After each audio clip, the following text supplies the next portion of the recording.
पहाड़ी क्षेत्र में नदी किनारे एक छोटा सा गांव बसा हुआ था। उस गांव के लोग बहुत धार्मिक प्रवृत्ति के थे।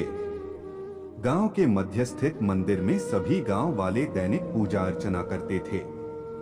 उस मंदिर की देखभाल की जिम्मेदारी वहां के पुजारी पर थी, जो मंदिर परिसर में ही निवास करता था। वह सुबह से लेकर रात तक ईश्वर की अर्चना में लीन रहता था। एक दिन गांव पर प्रकृति का कहर मूसलाधार बारिश के रूप में टूटा, जिससे गांव की नदी में बाढ़ आ गई। बाढ़ का पानी जब गांव में प्रवेश कर गया तो गांव के लोग घर छोड़कर सुरक्षित स्थान पर जाने की तैयारी करने लगे।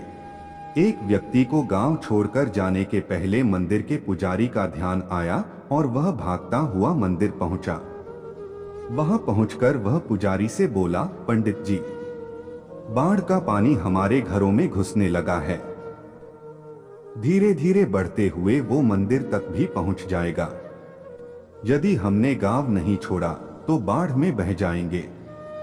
हम सभी सुरक्षित स्थान पर जा रहे हैं, आप भी हमारे साथ चलिए। लेकिन पंडित उस व्यक्ति के साथ जाने को राजी नहीं हुआ। वह बोला, मैं तुम लोगों जैसा नास्तिक नहीं हूं, मुझे भगवान पर पूरा भरोसा है। पूरे जीवन मैंने उसकी आराधना की है, वह मुझे कुछ नहीं होने देगा। तुम लोगों को जाना है तो जाओ, मैं यहीं रहूंगा। पंडित की बात सुनकर वह व्यक्ति वापस चला गया। पंडित भगवान की प्रार्थना में लीन हो गया। कुछ ही देर में बाढ़ का पानी मंदिर तक पहुंच गया। बढ़ते बढ़ते वह पंडित के कमर तक पहुंच गया। ठीक उसी समय एक आदमी नाव लेकर वहां आया और पंडित से बोला, पंडित जी, मुझे गांव के एक आदमी ने बताया कि आप अब भी यहीं हैं। मैं आपको लेने आया हूं, चलिए नाव पर बैठिए। पंडित ने वही बात नाव वाले व्यक्ति से भी कही जो उसने पहले व्यक्ति से कही थी और जाने से इनकार कर दिया। नाव लेकर आया व्यक्ति चला गया। कुछ देर में पानी मंदिर के छत तक पहुंच गया। भगवान को मदद के लिए याद करता हुआ पंडित मंदिर के सबसे ऊंचे शिखर पर जाकर खड़ा हो गया। तभी वहां एक सुरक्षा दल हेलीकॉप्टर से आया और पंडित को बचाने के लिए रस्सी फेंकी।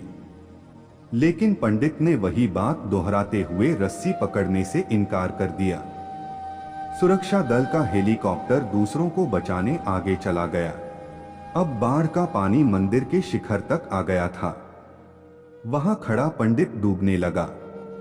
डूबने के पहले वह भगवान से शिकायत करते हुए बोला, भगवान, मैंने पूरा जीवन तुझे समर्पित कर दिया। मैंने तुझ पर इतना विश्वास रखा, फिर भी तुम मुझे बचाने नहीं आए। पंडित की शिकायत सुन भगवान प्रकट हुए और बोले, अरे मूर्ख, मैं 3 बार तुझे बचाने आया था। पहली बार मैं भागते हुए तुम्हारे पास आया और गांव वालों के साथ गांव छोड़कर चलने कहता रहा। फिर मैं नाव लेकर आया और अंत में हेलीकॉप्टर। अब इसमें मेरी क्या गलती कि तूने मुझे पहचाना नहीं। पंडित को अपनी गलती समझ में आ गई, लेकिन तब तक बहुत देर हो चुकी थी।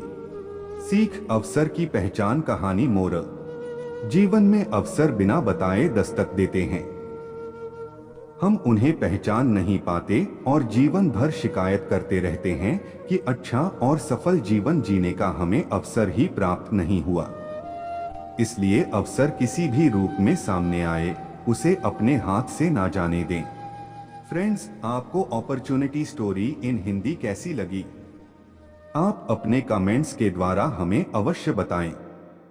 ये हिंदी स्टोरी पसंद आने पर लाइक और शेयर करें। ऐसी ही और मोरल स्टोरी इन हिंदी पढ़ने के लिए हमें सब्सक्राइब कर लें। थैंक्स।